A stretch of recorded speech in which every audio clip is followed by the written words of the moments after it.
Tom, you've had an hour or so now to reflect on the defeat to South Africa. Can you sum up the emotions amongst the players? Oh, it's pretty brutal because we came in once again believing we had the tools to win this game, and probably we had chances to win it as well. It's frustrating, and I can't really put my finger on exactly what went wrong. It felt like we meandered a little bit in midfield. Even when we had the ball, we didn't quite have the clarity or the direction we needed. Didn't quite get the go forward, and then you can't just invite pressure on yourself in those circumstances. It's almost better not to have the ball, put them back in the corner. Yeah, they've got the ball, but they're under pressure to do something with it and to exit. And pressured lineouts and wet conditions, things like that. You get turnovers, you get bouncing ball, and I think we've got to be better at trying to turn the screw on them that way a little bit, rather than trying to create something of nothing in midfield. Sometimes the option's just to either put it in the air, put it behind them, and just give them the pressure. You've got to create the sort of shape to do it. You can't just kick aimlessly. So it's not just on the 9s and 10s to work miracles in that sense. The whole team has got to function to bring wingers up to manipulate a situation where they can kick on their terms and positively kick, as opposed to kick possession away. We don't want to just kick possession away and invite them to run back at us, because they're too dangerous for that. So it's a team thing, it's not an individual thing, and I think we got a little bit lost in midfield again, which is frustrating because it was probably our biggest downfall last week as well. So it was a work on for us, and we didn't quite get it right again. So we've got to just keep focusing on it and keep working and keep testing ourselves under pressure and hopefully improve. What's being said amongst the players when you surge back to 20-all in the second half?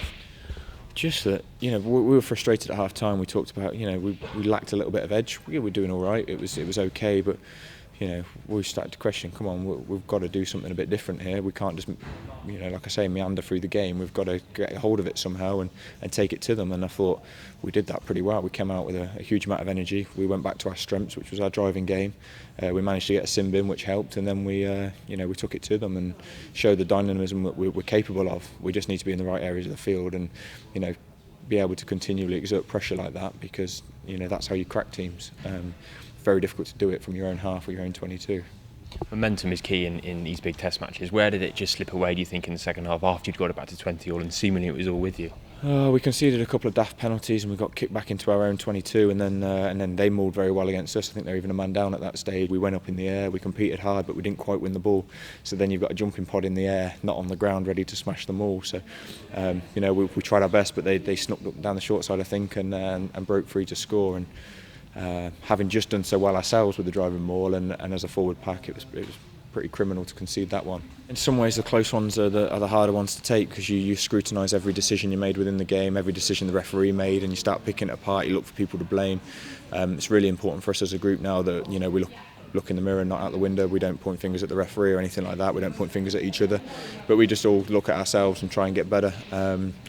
We've got to stay true to what we're doing and keep believing, because we're not a million miles away. Because we've lost by 3 points 2 weeks running to two of the best teams in the world, isn't back to the drawing board time, scrap everything. It's about just focusing on the fine margins, the little details, and making sure that we execute when we're under the highest of pressure, which we are out there.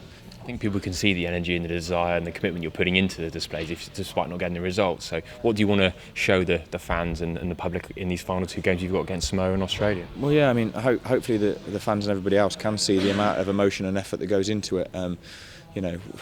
We're desperately disappointed to lose, but we can't try any harder. We are trying really hard.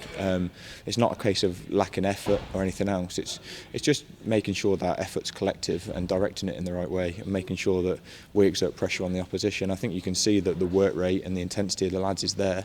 It's just doing it in the right areas of the field and doing it at the right times, and making sure that we never get disjointed as a group, making sure we're all on the same page all the time. And they're the challenges, and it's easy saying it. It's another thing implementing it, and it's one thing training it.